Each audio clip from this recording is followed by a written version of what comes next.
Assalamualaikum warahmatullahi wabarakatuh. Pada kesempatan kali ini, kami akan membahas topik yang sangat penting dalam dunia ilmu komputer, yaitu teori bahasa dan automata. Materi yang akan kami bahas meliputi konsep dasar bahasa formal, hierarki Chomsky, serta pengantar finite state automata atau FSA. Sebelumnya, kami mengucapkan salam hormat kepada Bapak Rois selaku dosen pengampu mata kuliah ini. Sebelumnya, perkenalkan saya Sukmadi Pangesti bersama rekan-rekan saya yaitu Multavia Rahma dan Nabila Pasa. Pada video ini, kami akan menyampaikan materi secara bertahap agar mudah dipahami. Pada presentasi ini, terdapat beberapa tujuan pembelajaran yang ingin kami capai. Setelah menyimak materi ini, diharapkan kita semua dapat memahami konsep dasar bahasa formal yang mencakup alfabet, string, dan language. Selain itu, kita juga diharapkan dapat memahami apa itu automata serta bagaimana cara kerjanya. Selanjutnya, kita juga akan mempelajari hubungan antara bahasa formal dan automata, memahami klasifikasi dalam hierarki Chomsky dari tipe 0 hingga tipe 3, serta mengenal finite state automata beserta komponen-komponennya. Dengan memahami semua ini, kita akan lebih mudah mengerti bagaimana komputer memproses bahasa secara sistematis. Oke, sekarang konsep dasar teori bahasa dan automata. Pada slide ini, kita dapat melihat tingkatan bahasa pemrograman dalam bentuk piramida.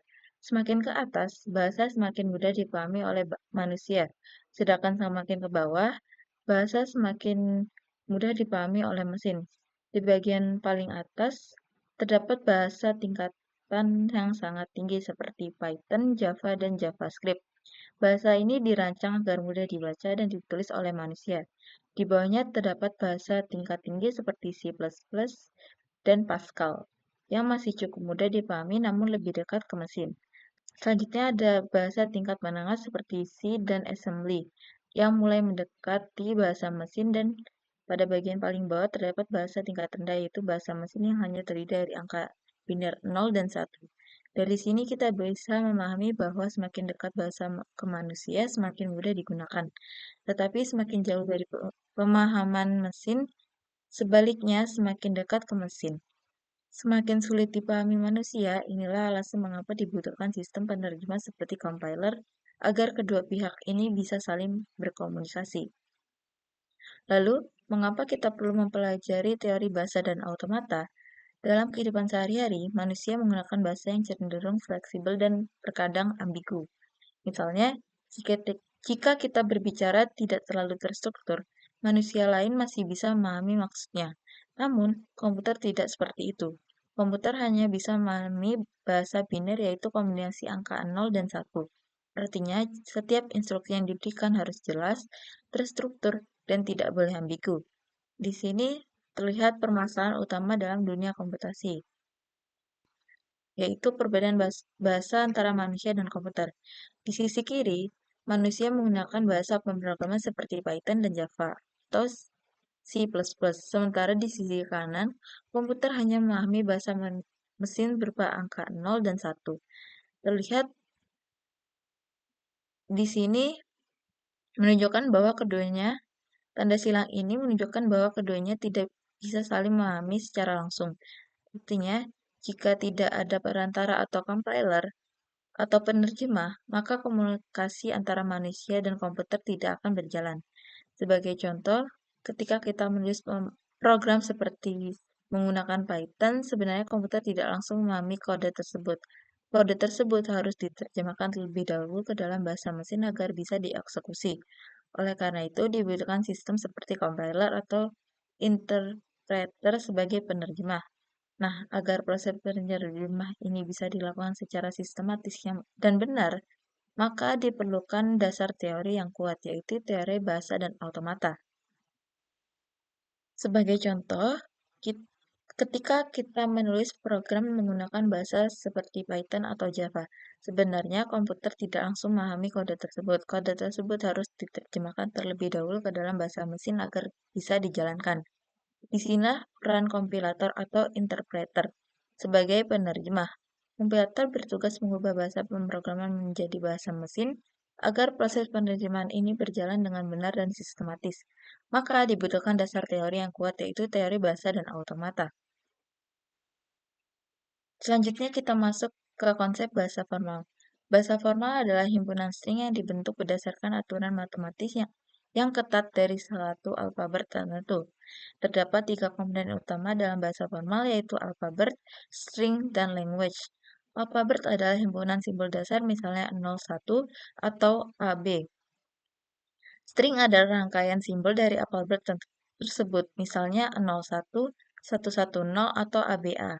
Selain itu, ada juga string kosong yang dilambangkan dengan epsilon.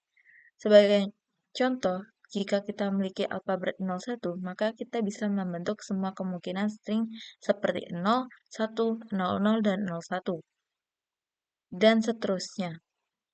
Himpunan dari semua kemungkinan string ini disebut sigma. Dari semua kemungkinan tersebut, kita bisa memilih sebagian string yang memenuhi aturan tertentu. Misalnya, kita hanya memilih string yang berakhiran dengan angka 1, seperti 1, 01, 101, dan 001. Nah, kumpulan string inilah yang disebut sebagai language atau bahasa. Oke. Jika bahasa formal merupakan aturan, maka automata adalah mesin yang menjalankan aturan tersebut.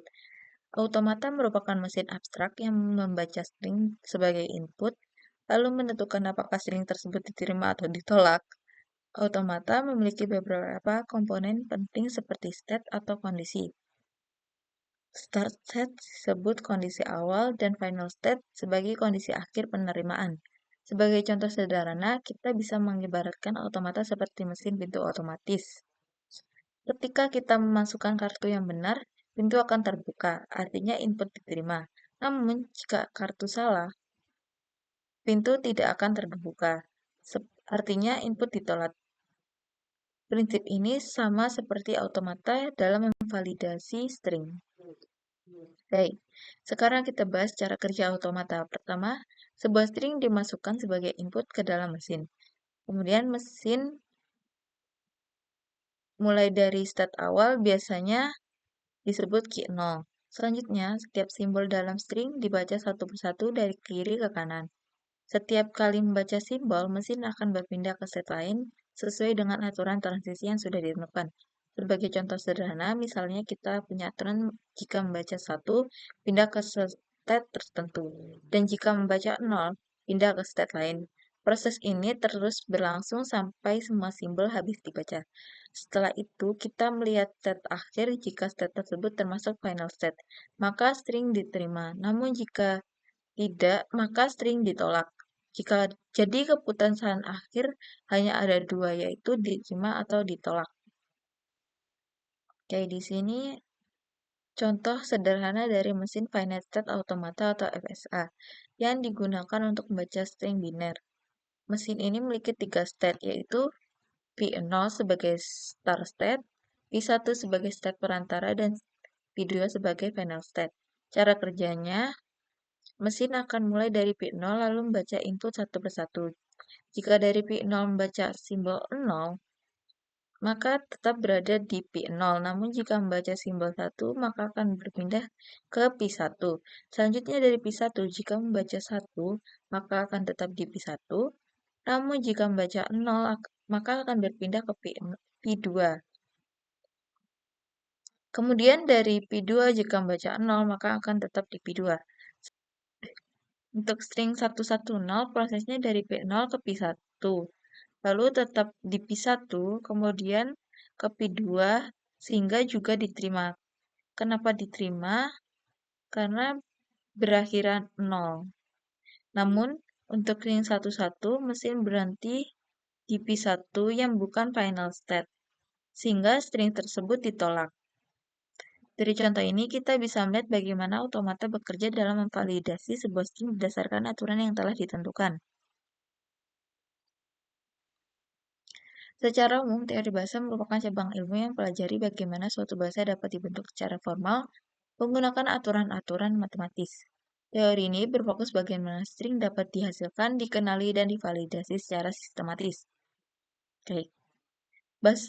Hubungan bahasa dan automata. Bahasa formal dan automata memiliki hubungan yang sangat erat. Bahasa formal berfungsi sebagai aturan yang menentukan string mana saja yang valid Sedangkan automata berfungsi sebagai mesin yang memeriksa apakah string tersebut sesuai dengan aturan. Dengan kata lain, bahasa menjawab pertanyaan string apa yang diperbolehkan, sedangkan automata menjawab apakah string ini valid atau tidak. Selanjutnya, penerapan nyata. Konsep teori bahasa dan automata ternyata banyak digunakan dalam kehidupan nyata. Salah satu contohnya adalah memvalidasi email. Sistem akan memeriksa apakah input memiliki format yang benar. Misalnya harus ada simbol @ atau domain seperti .com. Contoh lainnya adalah pada compiler bahasa pemrograman. Di dalam compiler, terdapat bagian yang disebut lexer yang menggunakan automata untuk memecah kode program menjadi token-token kecil. Selain itu, pada sistem login terdapat alur tertentu yang harus diikuti. Misalnya, masukkan username terlebih dahulu, kemudian password. Jika urutannya benar, maka login berhasil. Bahkan pada mesin ATM, setiap langkah seperti masukkan kartu, masukkan PIN, hingga memilih transaksi merupakan contoh perpindahan state dalam automata. Ini menunjukkan bahwa konsep automata sangat dekat dengan sistem yang kita gunakan sehari-hari. Selanjutnya kita masuk ke konsep grammar formal.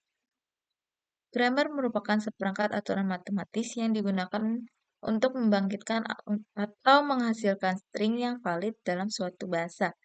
Grammar biasanya dinyatakan dalam bentuk 4 komponen, yaitu G sama dengan VTPS. V adalah variabel atau non-terminal, T adalah terminal, dan P adalah aturan produksi, dan S adalah simbol awal. Sebagai contoh sederhana, misalnya kita memiliki aturan S dapat berubah menjadi AS atau B. Jika kita mulai dari S, kita bisa menghasilkan string seperti berikut. S adalah AS, lalu menjadi AAS, lalu menjadi AAB. Artinya kita bisa menghasilkan string seperti B, AB, atau AAB, AAAB, dan seterusnya. Dari contoh ini kita bisa melihat bahwa grammar digunakan untuk membentuk semua kemungkinan string yang valid dalam suatu bahasa. Konsep ini sangat penting karena menjadi dasar dalam pembentukan struktur bahasa, terutama dalam bahasa pemrograman. Untuk materi selanjutnya akan dilanjutkan oleh rekan saya. Sebelum kita masuk ke pembahasan 4 tipe dalam hierarki Chomsky, kita perlu memahami terlebih dahulu konsep dasar yang menjadi fondasinya, yaitu grammar atau tata bahasa dalam konteks komputasi. Dalam teori bahasa formal, grammar didefinisikan sebagai kumpulan atau aturan yang digunakan untuk membentuk suatu string dari simbol-simbol tertentu. Secara formal, grammar terdiri dari beberapa komponen utama, yaitu ada himpunan variabel atau non-terminal, simbol terminal, simbol awal, serta aturan produksi yang mengatur bagaimana simbol-simbol tersebut dapat dikombinasikan. Aturan produksi inilah yang menjadi inti dari grammar, karena melalui aturan tersebut, kita dapat menghasilkan sebagai bentuk string yang termasuk dalam suatu bahasa. Dengan kata lain, grammar berfungsi sebagai sistem yang menemukan apakah suatu string tersebut dalam bahasa tertentu atau tidak. Namun, tidak semua grammar memiliki tingkat kekuatan yang sama. Ada grammar yang sangat fleksibel, dan ada juga yang memiliki batasan yang lebih ketat.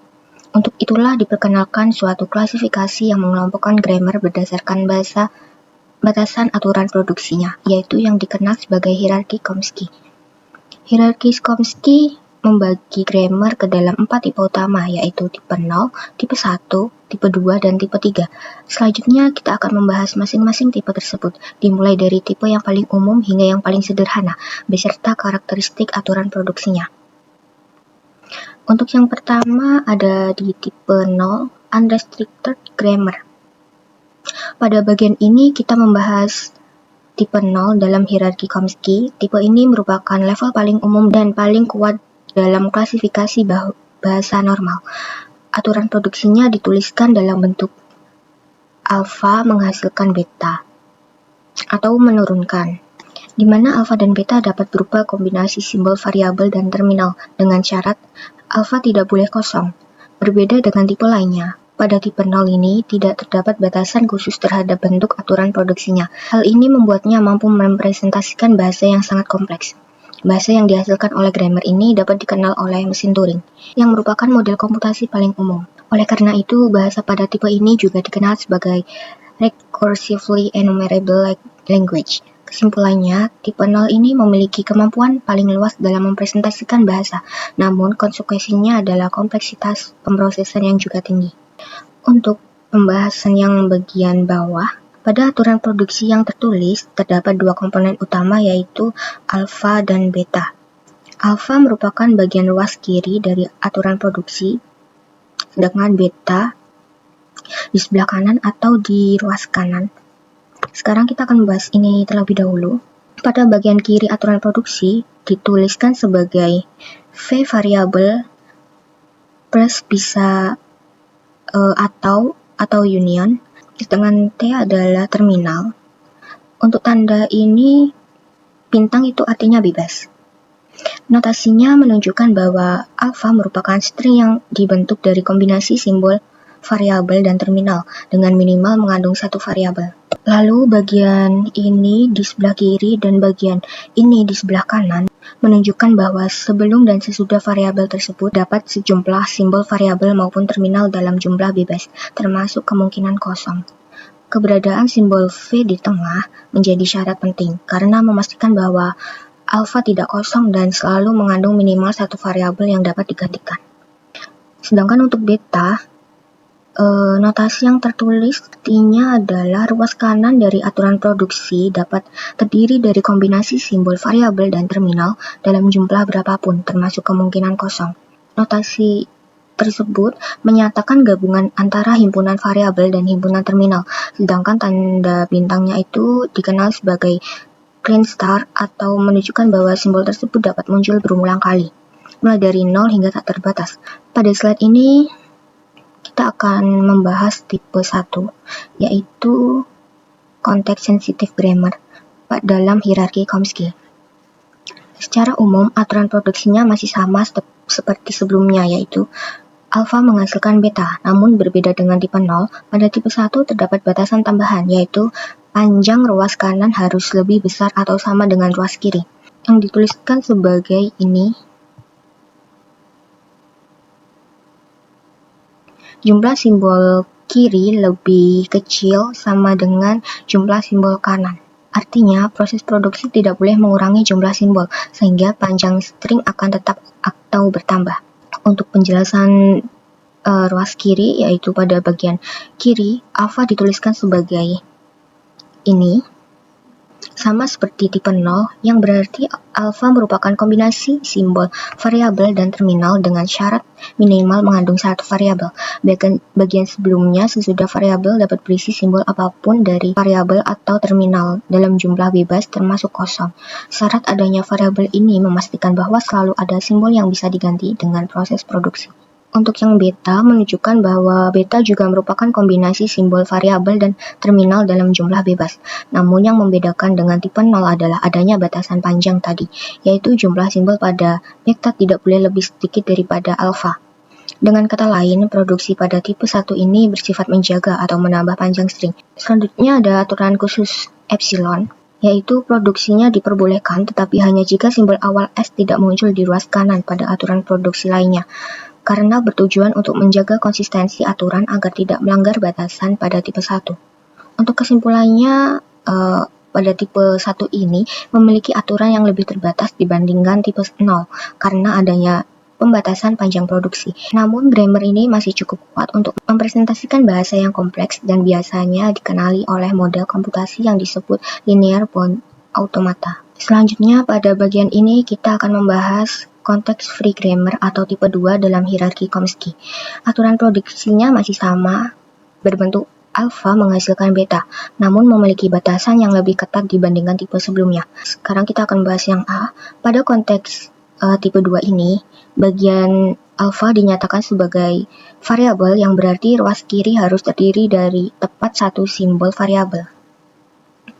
Ini hanya ada satu variabel, karena menjadi ciri utama dari tipe 2, di mana setiap aturan produksi hanya boleh menggantikan satu variabel dalam satu langkah. Sedangkan untuk yang beta dapat berupa kombinasi simbol variabel dan terminal dalam jumlah berapapun termasuk kemungkinan kosong. karena notasinya menyatakan gabungan antara variabel dan terminal, sedangkan tanda ini tak terbatasnya menunjukkan simbol-simbol tersebut dapat diulang dari 0 hingga tak terbatas. Untuk kesimpulannya, pada konteks free grammar ini, alpha harus satu variabel, sedangkan beta adalah kombinasi variabel dan terminal dalam jumlah bebas. Karena itu, produksi tidak bergantung pada konteks.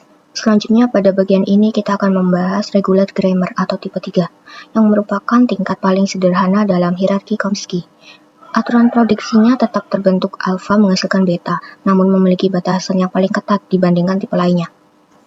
Untuk penjelasannya, pada bagian kiri, alfa dinyatakan sebagai variabel, yang berarti ruas kiri harus berupa satu simbol variabel saja, karena pembatasan utama pada regular grammar, di mana produksinya hanya dapat dilakukan dari satu variabel dan tidak boleh lebih. Sedangkan untuk penjelasan yang beta, artinya kombinasi simbol terminal saja atau kombinasi simbol terminal yang diikuti oleh satu variabel. Selain itu juga terdapat variabel, maka komposisinya harus konsisten, biasanya berada di paling kanan. Seperti pada tipe sebelumnya, aturan epsilonnya diperbolehkan, dengan syarat simbol awal S tidak muncul pada ruas kanan di aturan produksi lainnya. Untuk kesimpulannya, regular grammar ini adalah tipe paling sederhana dalam hierarki Chomsky, dengan aturan produksi yang sangat terbatas. Namun justru karena kesederhanaannya, grammar ini sangat efisien dan banyak digunakan dalam implementasi nyata, serta dikenali oleh model komputasi yang disebut finite state automata. Baik, selanjutnya, pengantar finite state automata atau FSA. Apa itu finite state automata atau FSA? Jadi, finite state automata, FSA, atau automata hingga, adalah mesin abstrak berupa model matematika yang menerima input atau output diskrit dan memiliki jumlah state atau keadaan terbatas. FSA itu digunakan untuk mengenali pola atau bahasa reguler dengan berpindah dari satu state ke state lain berdasarkan fungsi transisi dan simbol masukan yang dibaca.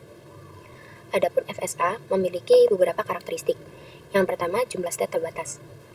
Makanya ada kata finite di namanya, karena kita tidak bisa membuat state tak terhingga jumlahnya. Lalu yang kedua, membaca input satu arah.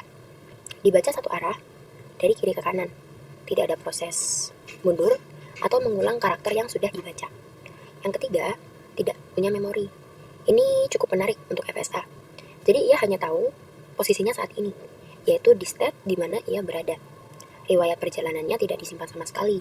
Makanya state itulah yang merepresentasikan semua informasi yang dibutuhkan oleh mesin. Yang keempat, deterministik atau non-deterministik. Ini nanti akan dibahas pada slide klasifikasi FSA. Dan yang terakhir, ada state awal dan state akhir. Selalu ada state awal dan state akhir. State awal itu adalah titik mulainya, dan jika semua input sudah selesai dibaca, dan posisinya di state akhir, maka string tersebut diterima.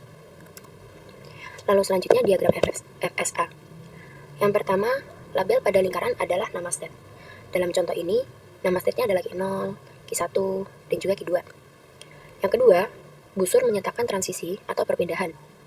Jadi simbol busur atau anak panah ini, Q0 ke Q1, Q1 ke Q2, ini adalah transisi atau perpindahan. Dan yang ketiga, label pada busur yaitu simbol input. Jadi di atas simbol busur atau anak panah ini, ada label 1, 0 yang dinamakan input. Dan yang keempat, lingkaran yang didahului sebuah busur tanpa label menyatakan state awal atau initial state. Jadi setiap lingkaran, jika sebelumnya ada simbol busur atau anak panah tanpa input, maka disebut state awal atau initial state. Dan di sini, initial state-nya adalah Q0. Lalu yang terakhir, lingkaran ganda menyatakan state akhir atau final. Dan di sini untuk contohnya adalah Q2. Q2 adalah final state karena dia berada dalam dua lingkaran, dalam lingkaran ganda. Dan jika prosesnya berhenti di sini, maka inputnya dianggap diterima. Lalu selanjutnya formalisme 5 tuple. Secara formal, finite state automata dinyatakan oleh 5 tuple atau M sama dengan dalam kurung Q, sigma, delta, S, F, tutup kurung. Di mana Q adalah himpunan state atau kedudukan. Contohnya Q0, Q1. Lalu sigma adalah himpunan simbol input atau masukan atau abjad. Contohnya input A, input B. Dan yang ketiga ada delta, yaitu fungsi transisi. Yang keempat S, yaitu state awal atau kedudukan awal, initial state. Dan yang terakhir F, yaitu state akhir atau final state. Selanjutnya klasifikasi FSA. FSA ini dibagi menjadi dua jenis utama, yaitu Deterministic Finite Automata (DFA) dan Non-Deterministic Finite Automata atau NFA. Untuk DFA sendiri, setiap state-nya punya tepat satu saja transisi untuk setiap simbol input. Tidak ada ambiguitas, tidak ada ganda. Sedangkan NFA, dia berbanding balik dengan DFA, yang mana satu state bisa punya 0, 1, atau banyak transisi untuk simbol yang sama. Ini perbedaan lebih rincinya, kita mulai dari aspek transisi per input. Transisi per input DFA, setiap baca satu simbol input pasti cuma ada satu tujuan state. Sedangkan NFA bisa 0, bisa 1, atau bahkan banyak tujuan sekaligus untuk input yang sama. Yang kedua, aspek transisi epsilon. Transisi epsilon DFA itu sama sekali tidak ada, tidak mengenal sama sekali epsilon transisi. Sedangkan NFA boleh ada, artinya bisa pindah state tanpa membaca input apapun. Lalu yang ketiga, fungsi transisi.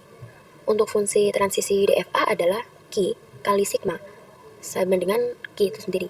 Jadi maksudnya, satu state dengan satu simbol, hasilnya pasti satu state tujuan. Ini fungsi transisi dari DFA. Lalu untuk NFA, fungsi transisinya Q kali sigma, maka 2 pangkat Q, yang artinya hasilnya tuh bisa berupa himpunan state, bisa kosong, bisa 1, atau bahkan bisa banyak. Lalu yang keempat, dari aspek implementasi DFA lebih mudah, langsung bisa diimplementasikan ke komputer, karena setiap langkahnya sudah pasti. Sedangkan NFA perlu dikonversi terlebih dahulu ke DFA sebelum bisa dijalankan. Dan yang terakhir, aspek kekuatan bahasa. Meskipun cara kerjanya berbeda, keduanya sama-sama kuat.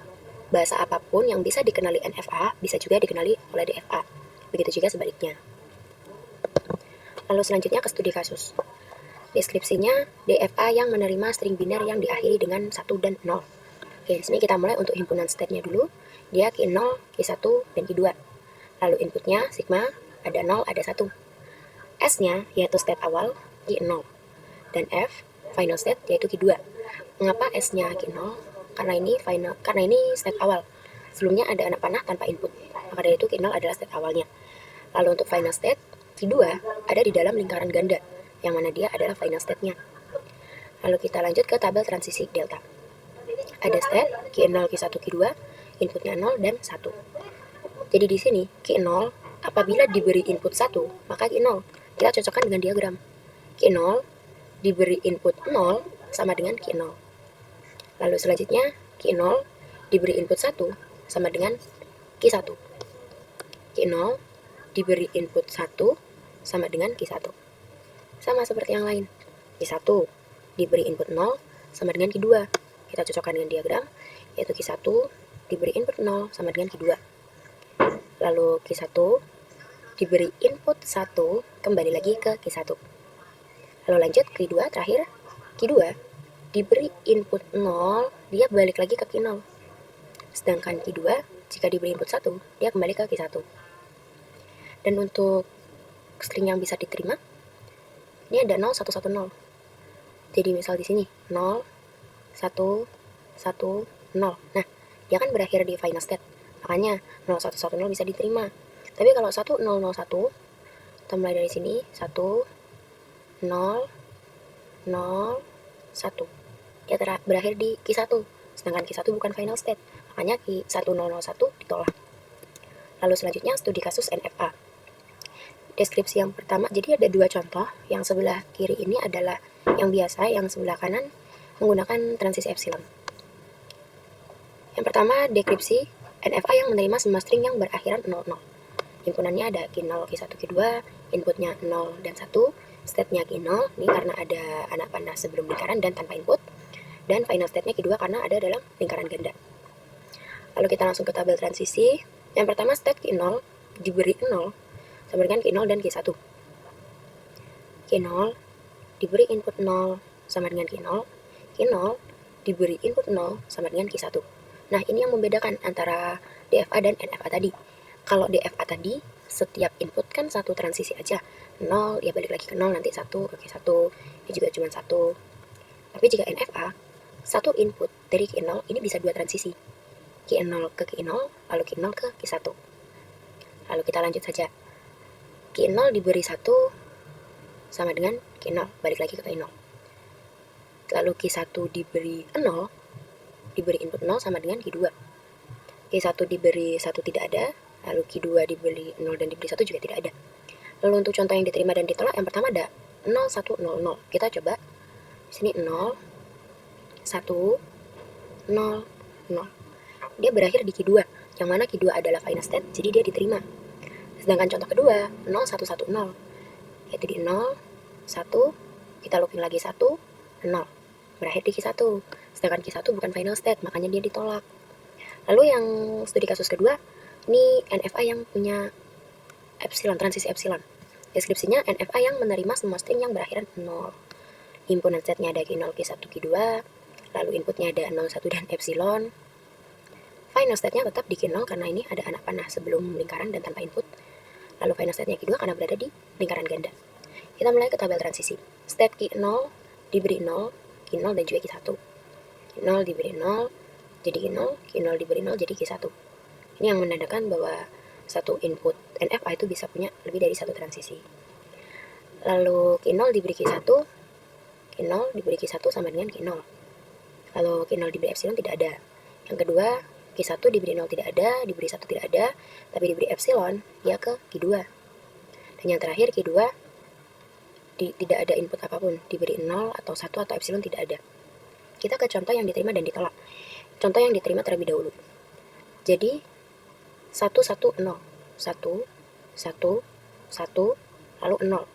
Nah, seharusnya kan berhenti di Q1, tapi kenapa diterima? Karena kita punya transisi epsilon, yang mana sesuai dengan klasifikasi di sini tadi, kalau transisi itu boleh ada yang berarti bisa pindah state tanpa membaca input apapun.